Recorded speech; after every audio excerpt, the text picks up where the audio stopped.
Yeah. Tank is one of the most interesting fighters to watch because he's so different. His style is so different.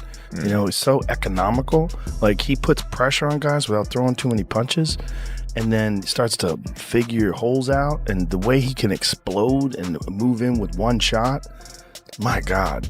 Yeah, he very explosive. He's very explosive, and you know, man, he be cracking them dudes. Hey, he be putting them to sleep. Just cracking people. Don't dub it on, yo. I'm not paying. Challenge.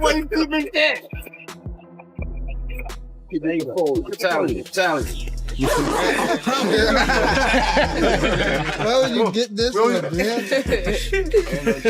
Ain't no jumping out. When Joe Rogan saw Gervonta Davis's new bulked-up look before the Jake Paul fight, you could almost hear that classic Rogan mix of surprise and deep analysis kicking in. I'm a giant Gervonta fan. I think that guy is so unusual. Yeah. His style so unusual, and it's like patience. Yes. Yeah. He finds these openings and he sees them, but he doesn't go after them right away. He waits for the right time. He's so patient. Right. Like, when you watch the early rounds of his fights, he's like at a world champions that are competing today at the highest level. He probably has the lowest punch count in the early rounds. Yeah. Because he just wait, but he also knows he's got that nuclear option that if he can crack you, most likely he's going to take you out. He's got massive confidence. On his podcast, Joe didn't hold back.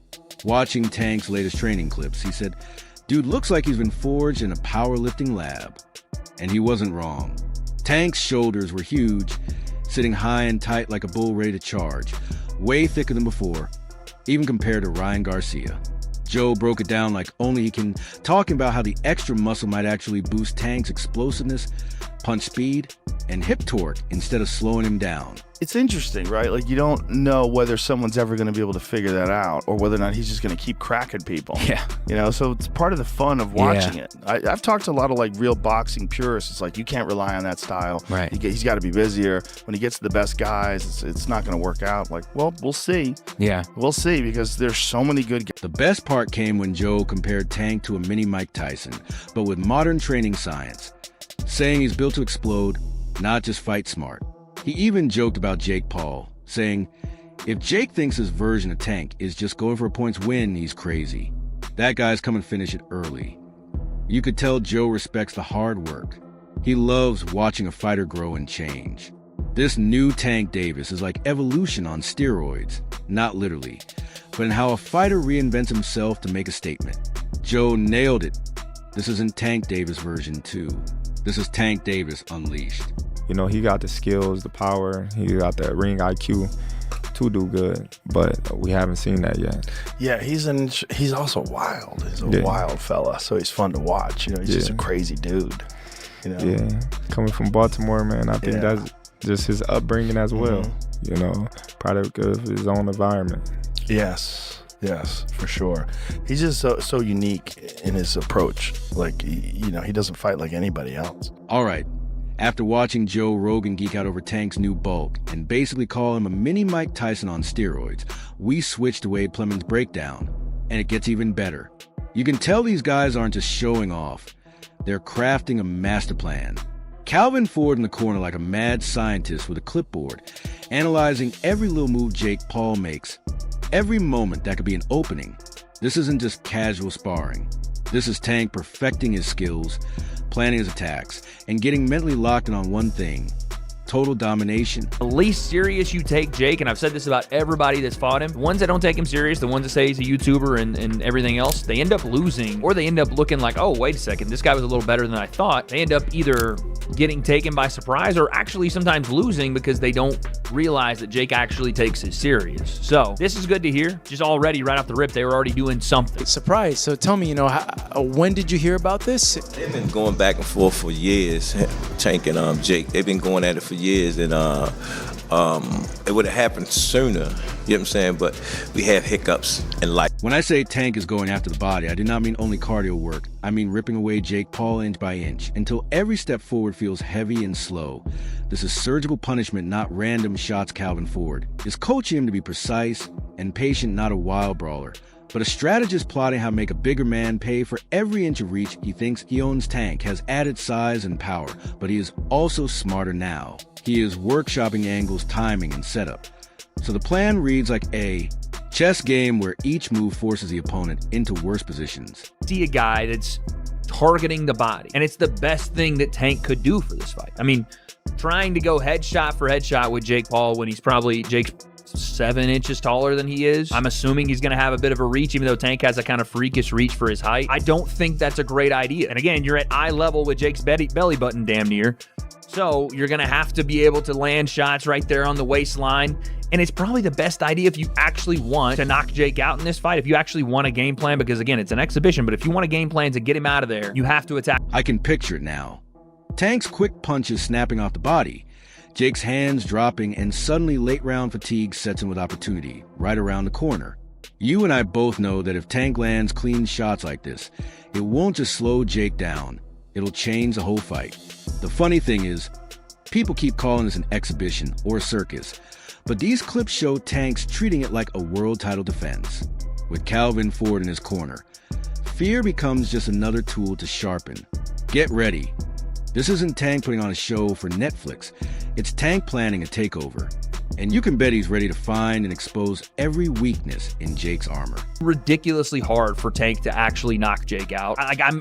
That's like 70-pound difference, 60-pound difference. That means something. And Jake's not some guy that's never thrown punches. He's a relative novice when it comes to, skill level that Tank has, but still, he knows how to protect himself. And again, his body structure allows for some mistakes to happen that he wouldn't have to pay for like he would if he was 135 pounds. Point being, I would be impressed, very, if Tank knocked him out cold or dropped him with something, hurt him. And just when we thought Calvin Ford was keeping it real, Lamont Roach Sr. dropped some serious business truth about Gervonta Davis's moves. He didn't talk about punches. He talked contracts. Basically saying Tank skipped the rematch and ran straight to Netflix like, forget honor, I'm chasing views. Honestly, I can't lie. This Jake Paul fight feels like boxing took a sharp turn into YouTube thumbnail territory. Just imagine trying to explain this to an old school fan. Yeah, so Tank Davis is fighting the guy who used to prank people at Target. It's not good. It's not good for the sport. A lot of people say, oh, money this and money that, but you got to do business the right way. You know what I'm saying? You got guys on that other side, especially fighters, that take time out of their life, train, get their coaches, their sparring partners, they go different places, try out their best a lot of times in their career. And it's a lot. So, when they get back, they get news like that, it does not receive well. So, but we solid. We're going to stand 10 toes down, man, and we're going to see what's next what. But here's the funny part. Roach said it straight. You can't just ditch business for more money. And I'm sitting here thinking, bro, say that to half of Hollywood and every influencer with a boxing license. Still, he's got a point. If Tank really skipped that rematch to fight Jake Paul, it's like skipping the NBA Finals to play a celebrity 3-on-3. Sure, you get the payday, but your legacy takes a hard look. Now, don't get it twisted. Jake Paul can punch. But Tank, he's built like a pocket nuke with gloves. This isn't just content or entertainment. This is career destruction. And if Jake walks in thinking this is another influencer exhibition, he's about to learn fast that Tank doesn't do collabs. Tank delivers consequences. Tank is just so much more better than Jake Paul. And some people feel, well, Jake Paul is this big heavyweight that punches hard, and Tank's going to find out, do you feel like this is going to be an actual real fight just underneath the term exhibition? And do you see the fight playing out when someone gets hurt? I don't even want to talk on that fight, me honest. I can care less about what it is. It's an exhibition, man. You know what I'm saying? It ain't nothing. He ducked that work. Yeah. He ducked that work. Right after Lamont Roach Sr. called out Tank for skipping business ethics, his son, Lamont Roach Jr., came in hot, no longer holding back. He said exactly what everyone's been thinking. Tank didn't just avoid the rematch. He dove headfirst into Jake Paul's circus like it was a festival. And the best part? Roach called it out for what it really is, with a hint of humor.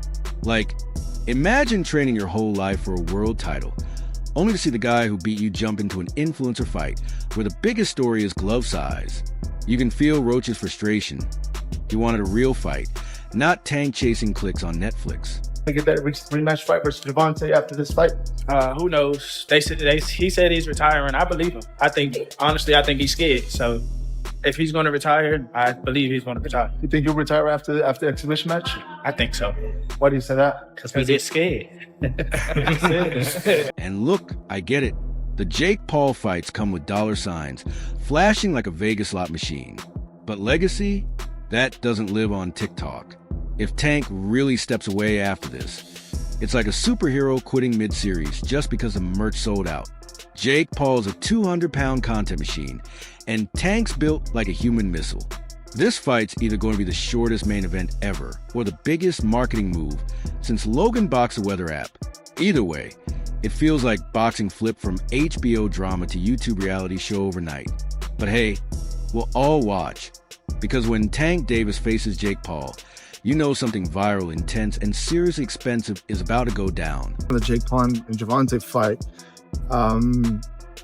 the weight, the ounces on the gloves, 12 ounce, and then, Calvin was asking to get the 10s. What do you think about that? And people who don't understand that. I'm not worried about that. I'm not worried about their fight per se. Like, I really don't care. I don't care about their fight. Here's the wild part. This fight feels like a social experiment dressed up as a main event. On one side, you've got Jake Paul, the internet's golden boy of chaos. On the other, Gervonta Davis, a fighter forged in Baltimore's boxing trenches. It's influencer culture versus real fighter mentality. The algorithm against the art of boxing. And the crazy thing? They both need each other right now. Jake wants respect. Tank wants a legacy that reaches beyond the usual boxing crowd. It's like two worlds crashing just to see who gives in first. Here's my hot take. If Tank lands a clean knockout, that's not just a win. It's a cultural reset. The day boxing takes back the internet from the influencers. But if Jake somehow lasts and pushes Tank into the later rounds, well, we might be witnessing the rise of the most hated success story in combat sports history. Either way, this isn't just a fight. It's a battle for who controls the spotlight next. Jake Paul is good enough where people say, oh, he's terrible. Jake Paul is not a world-class fighter. I don't care how a person feel about that. Fighters that started in their formative years, like we did, 8, 9, 10, we got too much time in. Jake will never catch up to that. Nope. He'll never catch up to that. We just got too much time in. Jake will never catch up to that. He just can't. We've put in too much time. There it is. One's chasing greatness. The other's chasing validation. But both are risking everything that makes them who they are. When those gloves touch, it won't just be a fight. It'll be the moment boxing finds out if real skill still beats the algorithm. Either Tank's about to remind the internet what real power looks like, or Jake's about to pull off the biggest plot twist since McGregor versus Mayweather. What do you think? Is Tank dropping Jake faster than Wi-Fi cuts out in a hotel lobby? Or is Jake really built to handle that Baltimore smoke? Drop your thoughts below. Debate it, roast it, defend it. I want to hear it all. And hey, don't forget to like, share, and subscribe to Finall Bell, the spot for real talk, wild takes, and zero filters. See you in the next one.